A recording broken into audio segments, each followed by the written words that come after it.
lesson 1 of denial, working the 12 steps, was supposed to be something that we could ease ourselves into.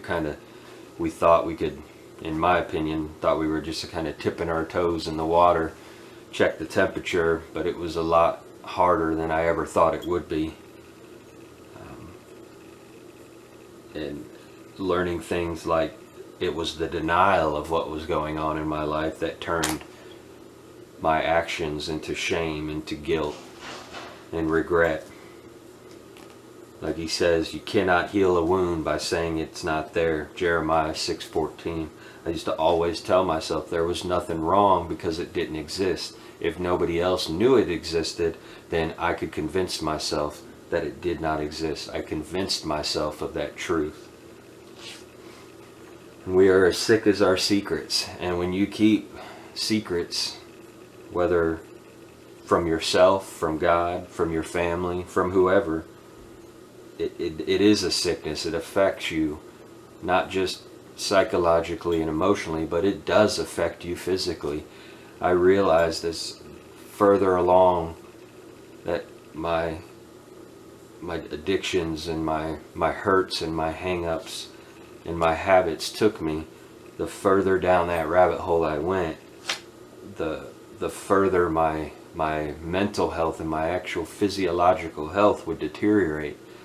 And as I came out of that denial and put those things into the light, I felt my anxiety lift, my fear lift, my paranoia, my shame, my guilt. A lot of those things were lifted away. It's not that they're not there anymore. It's just the heaviest parts of those burdens were lifted. And when you deny things, whether to yourself or however you deny them, you're trying to tell yourself that you're getting away with it. By denying it, you're trying to get away with it.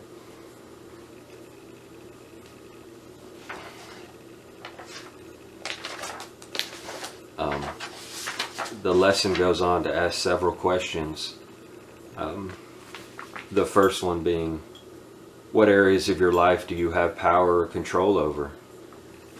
And to me, this one was really hard to answer. I started going to Celebrate Recovery before I started the 12-step process. I think if I had started the 12-step process before, my answer would have been completely different.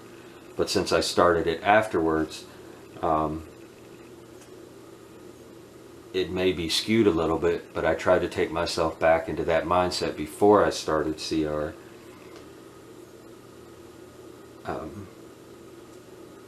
At that time, I would have probably said I had control over most parts of my life. I had everything under control. Whether other people believe that or not, I had myself convinced that I was under control. But now I feel that most of my life, or all of it, is unmanageable, and I have no power or control over anything. I would have said I had power over my porn addiction, my marriage, my spiritual life, or lack thereof, control over my refusal to forgive, by saying things I can forgive whenever I want to. I compartmentalized my guilt to the point where I no longer felt guilty. At that time, I would have called that power. Question 2 asks, what areas of your life are out of control and unmanageable? This one was a little easier. Lust, anxiety or worry, quick to anger, taking out my frustrations of life and my own shortcomings on the people around me, because they were easy targets, and then I just assumed that they would forgive me and move on. I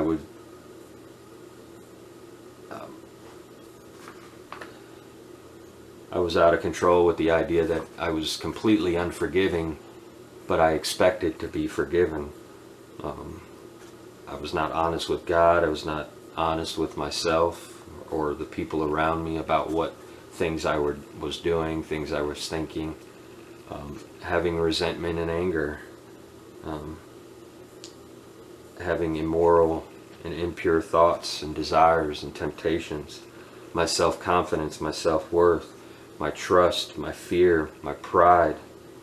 I always said things like I could quit. I could quit, looking at a computer. I could quit, taking that second glance at that person in public. I could quit, doing the things I was doing in a lustful way anytime I wanted to. And I obviously had no power over that.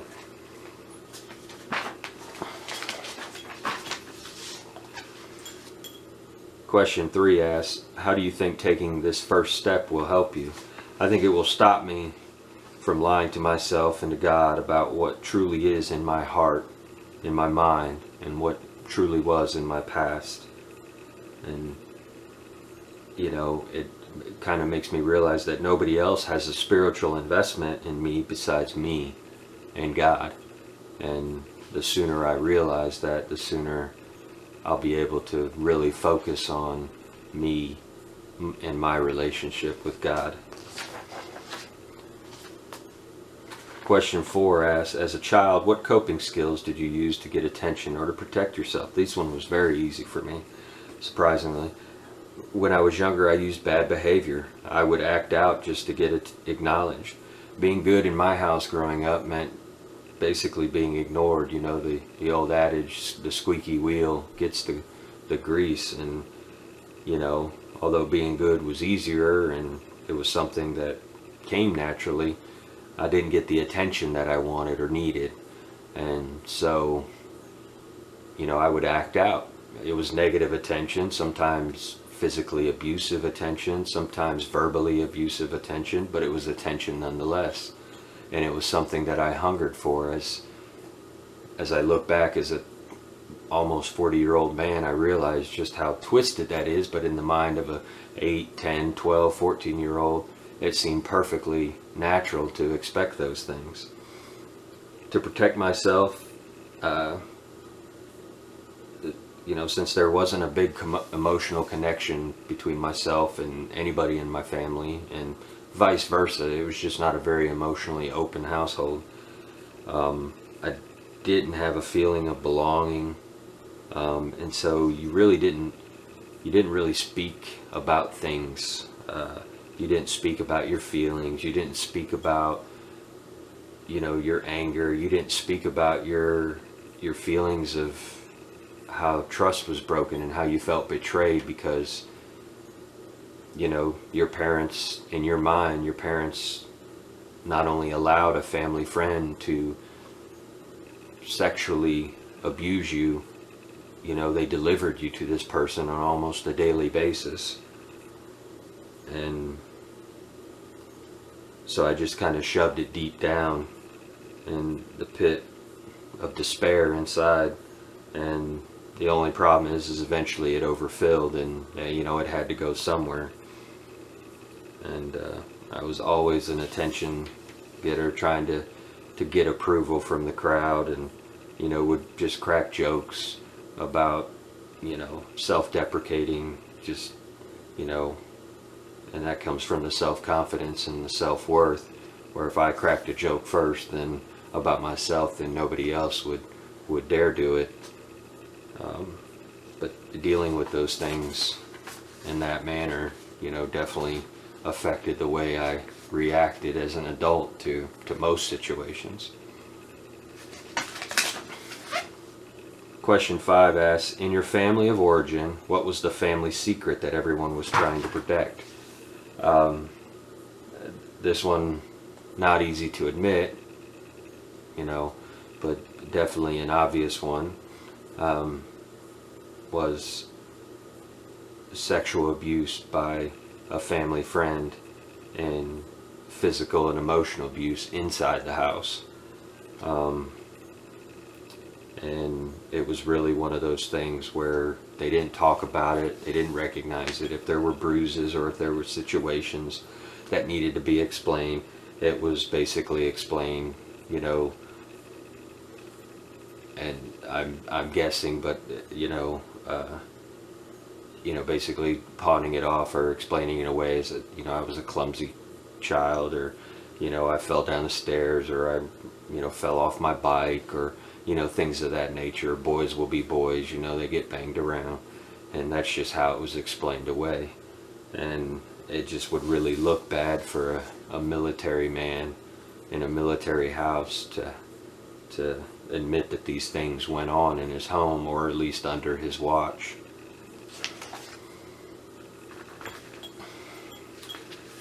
Question 6 asks, how do you handle pain and disappointment? One of two ways. I either shut down or I lash out. Anger was a tool, and it was the only tool that I felt like I could use, and it was the only one that worked for me. But basically, if I didn't shut down, I just got angry to the point, that I was not afraid to fight, and I was not afraid to take a butt whooping or give one, and I took my fair share and gave out a couple, but it was just a way to get rid of that anger, and I didn't really have any real ways to deal with it other than that. Question 7 asks, how can you begin to address your denial?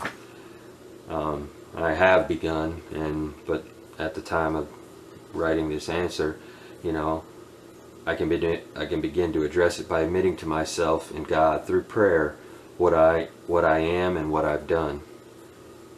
Giving it all to Jesus, because I cannot handle it. It's just too big for me. I've let my pride get in the way, and finally I've had to put my pride aside and realize that it's too big for me. And growing up in a house where you didn't ask for help and you didn't talk about your feelings, your earthly father is a representation of your idea of your heavenly father, and that definitely kept me at more than an arm's length from my heavenly father. And now that I've bridged that gap, and he's bridged that gap along with me, that I can give these things to him.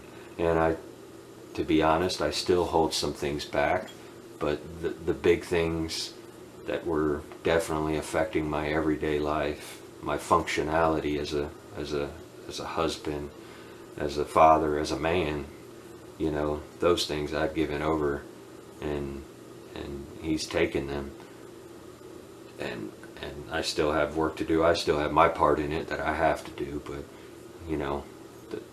the work has begun.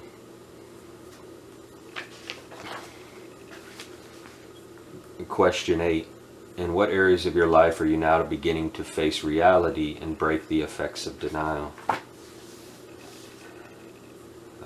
I've really begun tackling my issue with lust and anger and forgiveness, although forgiveness not so well. As I read back through some of my answers, some of the things I wrote during this lesson, so much of what I've said is laced still with resentment and anger, and those are things that I'm going to have to work on. The guilt and the shame, a lot of those things went away but have been diminished to a point that they have such a little effect on me, because I'm tackling the big things. So the after effects of those big habits and hang-ups are being diminished the further along I get in the process of beating and recovering from my addictions and my habits. And I'm learning to not outsmart my common sense, not let my mouth speak before my mind thinks, and learning the difference between sanctification and sophistication. Sanctification being of God, and sophistication being of the world. Knowledge is, for the most part, always a good thing, but when that knowledge is of God or sanctification, it's obviously going to have a positive effect. But when that knowledge is of the world or sophistication, sometimes it doesn't have such a great effect. So I've been very mindful of what I bring in and what I ingest into my life, and by doing so, I've removed a lot of the garbage and the outside temptations and some of the triggers that I didn't even know I had, because just based on music I was listening to, TV shows I was watching, books I was reading, they were triggers, and I didn't even know it until they weren't there anymore.